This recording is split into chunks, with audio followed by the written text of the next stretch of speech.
On the last episode of the Keepsake box. That conversation with Ken planted 3 seeds that have consistently bloomed in my mind over the years. 1, it made me feed into the idea of I'm a man. I have needs that must be met at all costs. As far as I was concerned, Ken loved me. His explanation created the illusion that his cheating wasn't a choice.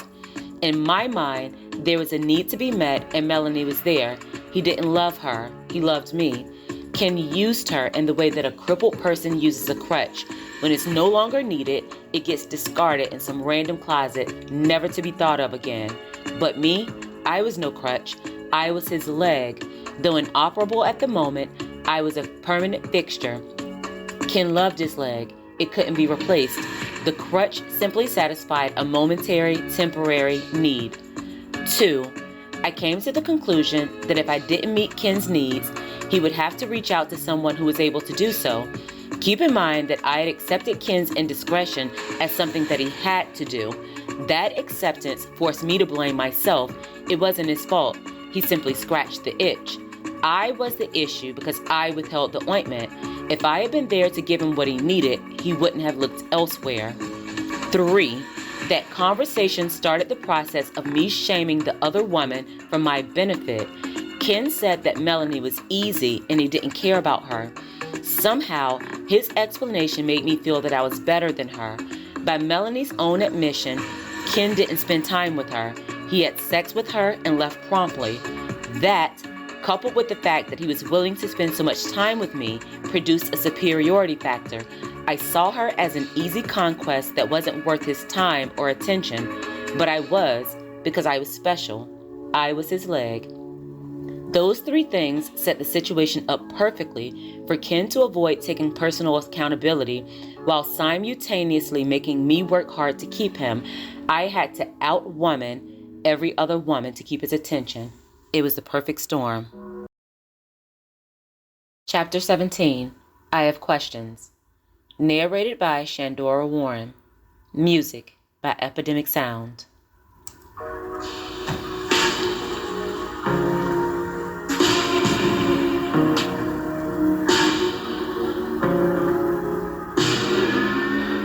Meanwhile, Ken and I started a new routine. From that point forward, I paged Ken every Wednesday when I was sure that Mom and Ron were asleep. And like clockwork, he called me back, just like he said he would. When Ken called, he would let me know if he wanted me to sneak out or if he wanted me to sneak him in. Yes, I was actually sneaking that boy into the house. Sounds risky, I know. But after the last situation with Ron, locking my bedroom door wasn't an uncommon occurrence. To avoid detection, Ken parked down the street and crawled in through my bedroom window. I had a bathroom attached to my bedroom, so we always had sex on my bathroom floor. My bedroom was at the far end of the house, and we made sure to be very quiet. When Ken decided that I would sneak out, we usually went into the woods and had sex in his car. It was crazy, but I always managed to justify my decisions in my mind. It was for Ken, and he was worth it. Initially, Ken and I were having sex once a week. We kept our Wednesday schedule, but after a few weeks, Ken started wanting to have sex more and more. He started by putting in his bid for extra time when we met at the park. Ken would tell me that he wanted to see me that night, and I would agree, of course. Eventually, he stopped asking and just started coming over. He'd tap on the window and I'd let him in. Harmless, right? Of course, it escalated to the point where he'd ask me to start leaving the window unlocked so he could enter without having to knock. I didn't think that his actions were excessive at the time. I just thought Ken loved me and he wanted to be with me all the time. It made me feel special. As an adult, I now realize that it was entirely too much. There was no rhyme or reason to the visitation schedule.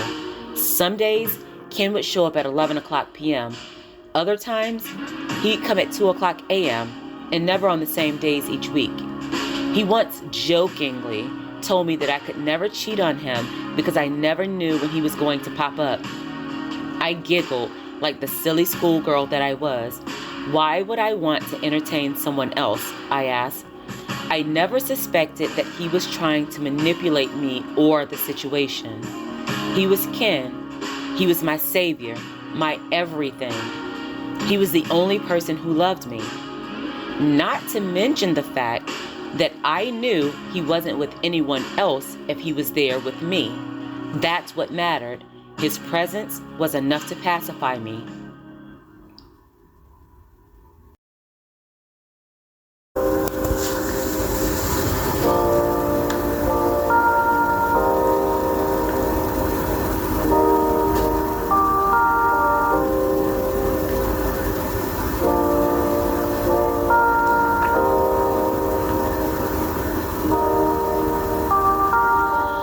Summer break came to an end, and I was excited about the upcoming school year.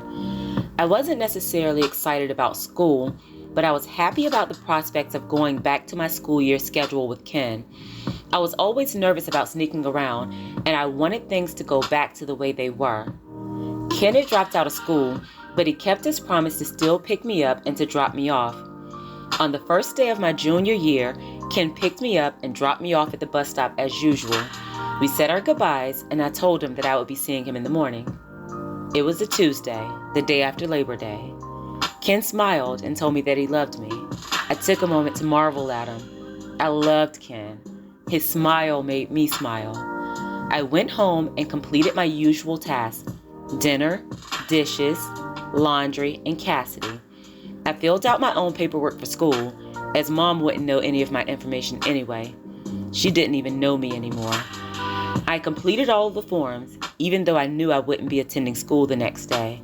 It would be our first Wednesday of the school year. I locked my bedroom door and went to sleep around 10 o'clock p.m. At approximately 1 o'clock a.m., I was awakened by the familiar sound of Ken tapping on my window. I was disoriented and confused, as I had only been asleep for 3 hours. I shook it off and looked through the blinds. Ken was standing there, impatiently checking his watch. I unlocked the window and opened it just enough for him to gain entry. Ken started talking the second his entire body was inside of my bedroom. I could tell he was angry, even though he was whispering. "What's wrong?" I asked. Ken grabbed my arm and pulled me towards the bathroom. Once inside, I snatched my arm away. He was hurting me. Ken hadn't ever physically hurt me before that point. Before I could say anything, Ken angrily asked me why my window was locked. The question was off kilter. It was inconceivable to me that any action on my behalf could have been the catalyst for Ken's anger. "What?" I asked, expressing my confusion. Ken repeated his question. "Why is your window locked?" He paused between each word as if I hadn't understood the question. I understood, but I was confused about the level of his anger. "I assumed you weren't coming," I said. He repeated my answer in what I can only assume was his best impression of a female voice. Ken had a habit of imitating my diction. It was a running joke because he always accused me of sounding white. But this wasn't a joke. I hadn't ever seen Ken that upset, and I immediately knew that his anger was not just going to dissipate. Ken looked deranged. He was sweating and his eyes were red, extremely red. He didn't look or smell like my Ken. I didn't know that person.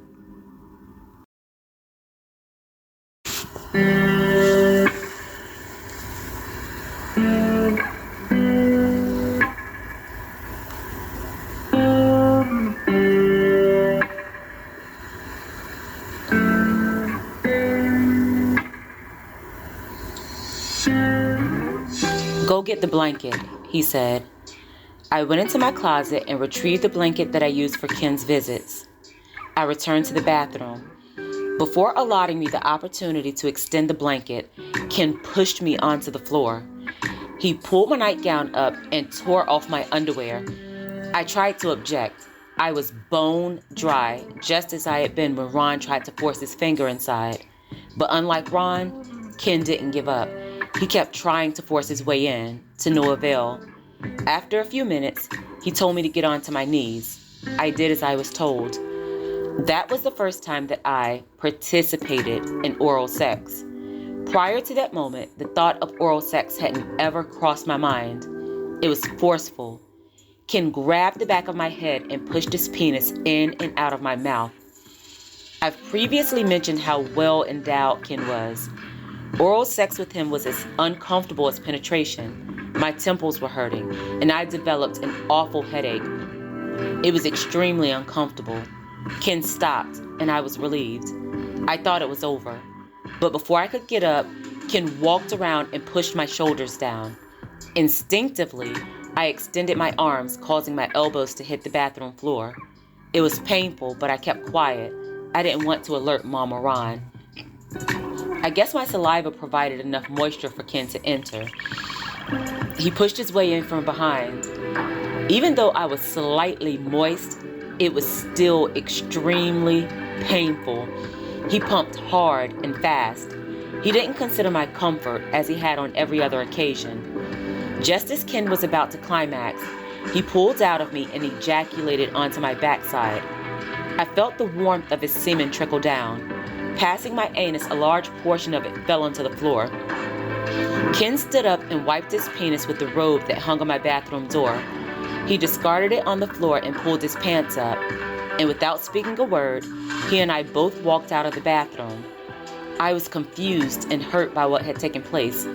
Everything in me expected an apology or maybe an explanation. Instead, Ken told me that he would see me in the morning. And with that, he exited the same window through which he had entered. I went into the bathroom and started running water into the sink.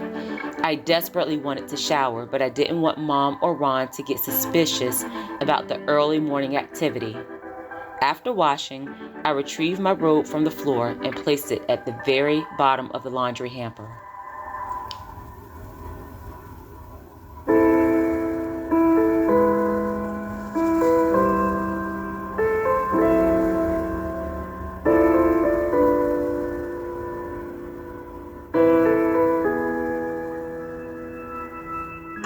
I was 16. As a teen, I committed that moment to memory as the first time Ken and I had unprotected sex and the first time I had oral sex. Now, as an adult, I reference it as the first time I got raped. At the time, I didn't think of it as rape. It was inconceivable to me that you could be raped by someone who you would willingly have had sex with otherwise. Now, I know that's not true. That was indeed the first time I had unprotected sex and the first time I had oral sex, but it was also the first time I was raped. It wouldn't be the last time for either. I felt used and dirty, yet I still didn't equate the experience to rape. It was just an unfortunate and uncomfortable situation in my mind, but not rape. I got into bed fully knowing that I would not be going to sleep. How could I? I looked at the clock. The entire ordeal had taken less than 30 minutes, 26 minutes to be exact. It took 26 minutes for me to see a side of Ken that I hadn't even known existed. That event simultaneously changed everything and changed nothing. What does that mean? Let me explain. Everything changed for Ken. He learned just how far he could take things. Ken had disrespected me before by cheating with Melonie, but in that situation, he hid his disrespect. I've heard that people lie to those they love to spare their feelings. Ken lied to me about who he was when he got caught with Melonie. He cried to me. He begged for my forgiveness. Ken seemed to be embarrassed about his behavior. He was hurt because he had hurt me. Even though I was hurt by his cheating, Ken had solidified my place in his life as a result. Unfortunately, I needed that. But I didn't need anything that happened that night. Ken didn't lie to me. He showed me exactly who he was, and he didn't care. He disrespected me, my body, and my feelings, and he didn't care. Everything changed. He learned that he could disrespect me in unimaginable ways, and I wouldn't speak out. He learned that he could put me in uncomfortable positions, and I would go along with them. The events that took place had proven that. Ken no longer had to lie to me about who he was because I accepted the truth. That's what changed for him. Unfortunately, nothing changed for me. I still loved Ken. I was still in love with Ken. I still wanted Ken. Ken was still worth all of the trouble that I went through to be with him. Ken was worth the sacrifice. If at no other point in time I should have ended things, but all I wanted was an apology and a reasonable explanation, I should have walked, but I didn't. If I had any value in myself, I wouldn't even have given him the opportunity to explain, yet I would. I can only surmise that Ken had unasked questions. How far can I go? Can I disrespect her? Will she take me back after I've disrespected her? Those were his questions. My actions that night said, yes, you can disrespect me and I'll be silent. I had questions, and the existence of those questions planted a seed in Ken's mind. Asking a question always gives an answer. My desire to ask questions said, if you offer a reasonable explanation, I'll forgive you. My questions gave him all the answers he needed. So everything changed for him, but nothing changed for me. He showed me who he was, and I still loved him. That was an unbalanced exchange of power that would follow us throughout the entirety of our lives, but the damage had been done. I looked at the ceiling from 1:30 until my alarm went off at 6 o'clock a.m. I never went to sleep. I got up, made breakfast, and prepared to meet Ken at the bus stop. I had questions, and I needed answers.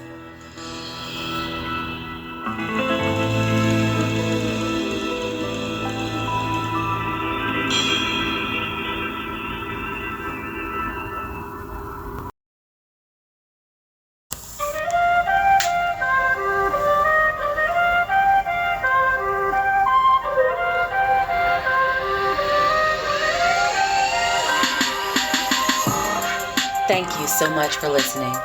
Make sure to follow Shenny Tells a Story on Facebook and Instagram. I'd love to hear from you. If you're interested in purchasing books by Shandora Warren, they're all available on Amazon. I sincerely appreciate each and every one of you. Thanks for helping me to create the world that I want to see. Oh yeah, you're welcome.